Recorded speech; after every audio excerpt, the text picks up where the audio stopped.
Hi guys, English का खेल channel में आपका स्वागत है।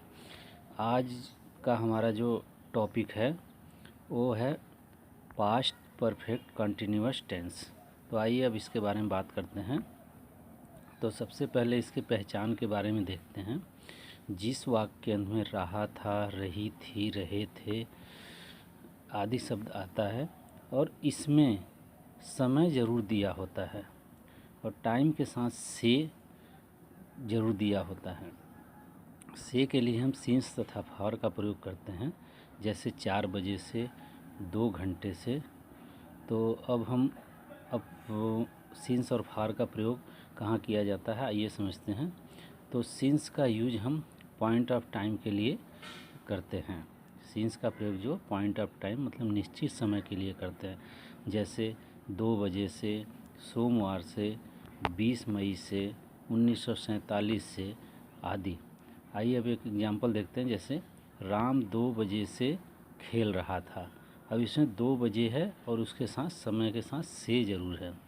तो फॉर का प्रयोग देखते हैं। फॉर का प्रयोग जो होता है पीरियड ऑफ टाइम के लिए करते हैं, जो अनिश्चित समय होता है, जैसे 2 घंटे से, 4 वर्षों से, 5 साल से। ये कौन सा 5 साल है ये क्लियर नहीं है। तो एग्जांपल देख लेते हैं। राम 2 घंटे से खेल रहा है। अब ये 2 घंटा कौन सा है पता नहीं। तो अब बात कर लेते हैं अफर्मेटिव सेंटेंस की। तो अफर्मेटिव सेंटेंस मतलब साधारण वाक्य की बात करते हैं। तो जो इसका स्ट्रक्चर बनता है वो बनता है subject plus had plus been plus verb plus ING, फिर इसके बाद ऑब्जेक्ट, उसके बाद सिंस फॉर और टाइम। तो अब कुछ एग्जाम्पल के माध्यम से समझते हैं। वे 4 बजे से पढ़ रहे थे। They had been reading since 4 o'clock। अब इसमें जो है सिंस हमने इसलिए लगाया कि 4 o'clock जो है 4 बजे एक निश्चित टाइम है, इसलिए हमने सिंस का प्रयोग किया। वे 2 घंटे से पढ़ रहे थे। They had been reading for 2 hours। अब ये 2 hours अनिश्चित समय है। फिर राम 2 घंटे से नाच रहा था। Ram had been playing for 2 hours।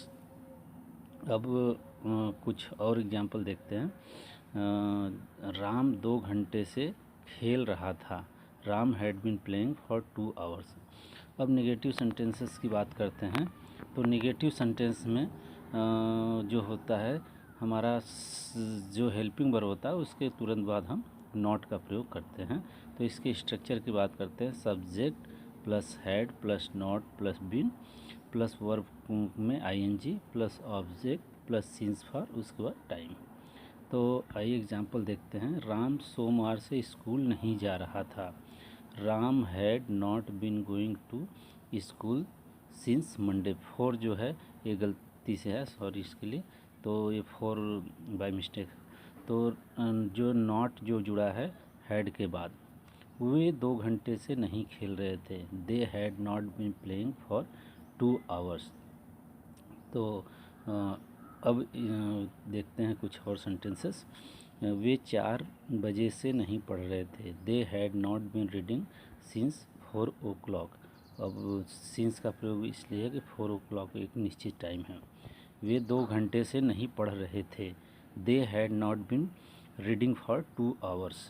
तो इस तरीके से हमने नेगेटिव सेंटेंस देखा। अब आइए इंट्रोगेटिव की बात करते हैं। तो सबसे पहले इंट्रोगेटिव सेंटेंस फर्स्ट की बात करते हैं। इंट्रोगेटिव सेंटेंस फर्स्ट जो वे सेंटेंस होते हैं जो जिन सेंटेंस से हमें येस या नो का आंसर मिले। जैसे क्या राम सोमवार से स्कूल जा रहा था, तो कोई बताएगा हाँ जी जा रहा था, कोई कहेगा अगर नहीं जा रहा था नहीं जा रहा था। तो अब जो इसके एग्जाम्पल की बात करते हैं। क्या राम सोमवार से स्कूल जा रहा था। Had Ram been going to school since Monday. अब इसमें क्या की जगह हमने हैड लगा दिया, उसके बाद सब्जेक्ट फिर बीन। क्या वे 2 घंटे से नहीं खेल रहे थे। Had they not been playing for 2 hours। तो इसमें और पास्ट कंटिन्यूअस टेंस में केवल वही डिफरेंस होता है, टाइम नहीं दिया होता। तो इस तरीके से इंट्रोगेटिव सेंटेंस फर्स्ट की हमने बात की। अब इंट्रोगेटिव सेंटेंस सेकंड की बात करते हैं। वह सेंटेंस जो WH फैमिली जिस सेंटेंस के बीच में आता है, मतलब वाई, वेन, वेयर, तो इन सेंटेंसों को हम इंट्रोगेटिव सेंटेंस सेकंड कहते हैं। तो आइए इसका जो स्ट्रक्चर होता है उसको देखते हैं। WH family plus head plus subject plus been plus verb में आएंगे, उसके बाद ऑब्जेक्ट, उसके बाद सिंस या फॉर, उसके बाद टाइम। तो राम सोमवार से स्कूल क्यों जा रहा था। अब देखिए क्यों आ गया, जो हमारा इंट्रोगेटिव वर्ड है। तो why had Ram been going to school since Monday. वे 2 घंटे से क्या खेल रहे थे। What had they been playing for 2 hours. तो गाइज़, अगर वीडियो अच्छा लगे तो वीडियो को लाइक एंड सब्सक्राइब ज़रूर कीजिएगा। धन्यवाद, नमस्कार।